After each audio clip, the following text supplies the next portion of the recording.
Hey everyone, and a huge welcome back to My English Diary. Today we have a really special explainer prepared for you.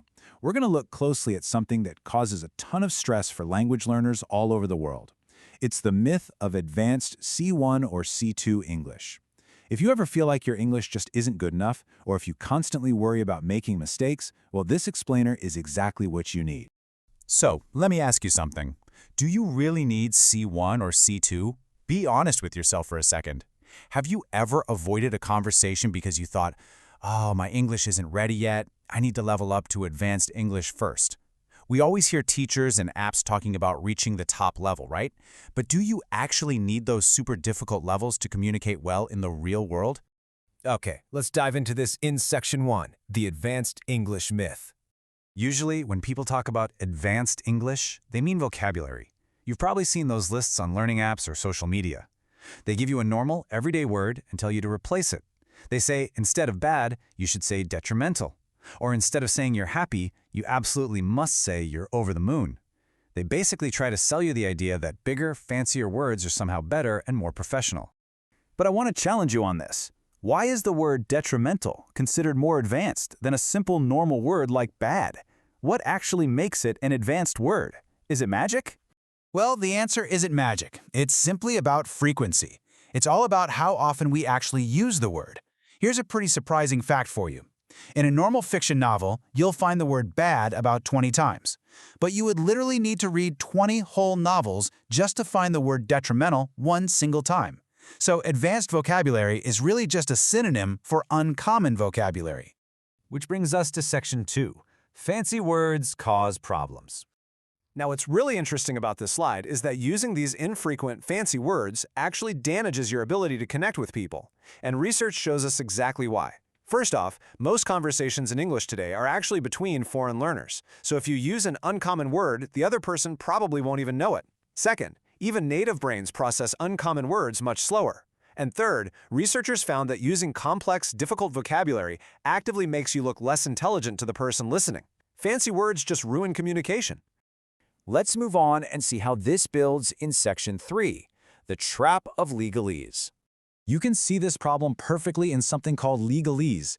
This is that highly complex English used by lawyers, and it's famous for being almost impossible for ordinary people to understand. But why? Well, in 2022, researchers analyzed thousands of legal documents to find out, and they discovered that this advanced language isn't brilliant at all. It's actually just really bad, difficult to process writing. Because nobody understands legalese, nobody reads it. Researchers actually did a dark but very funny experiment about this. They created a fake website with complicated terms of service. And hidden inside that difficult text, they wrote a rule that the user must give the company their firstborn child. Because the language was so advanced and confusing, 93% of people blindly clicked, I agree. This brilliantly shows us that language you cannot understand is completely useless. Moving right along to Section 4, what is real communication? So let's step away from the tropes of advanced grammar and legal documents for a minute. Real communication is simply transmitting and receiving messages we understand. That's it. That's the whole goal. If you use a big, fancy word and the person listening doesn't understand you, you aren't communicating. You're just building a wall around yourself. You're completely blocking the connection. Linguists actually point out that low-frequency vocabulary and complicated grammatical structures are often more of a restriction. If you are constantly waiting to learn the next grammar rule or waiting until you pass an advanced certificate exam, you're caught in an artificial trap. It restricts you, and honestly, it just wastes your time. So the crucial point is right here in Section 5, freedom to speak. I really want you to stop waiting. Take the English words you already know right now, today, and use them to share a story. Even if you only have B1 or B2 level words, your stories are powerful and people want to hear them. Use your current English to tell a joke, connect with a friend, a coworker, or even a total stranger. You absolutely do not need perfect advanced vocabulary to make someone smile or laugh. Ultimately, language is all about connection. You just need to be heard. When you finally let go of that heavy pressure to sound advanced, you find the freedom to simply be yourself in English.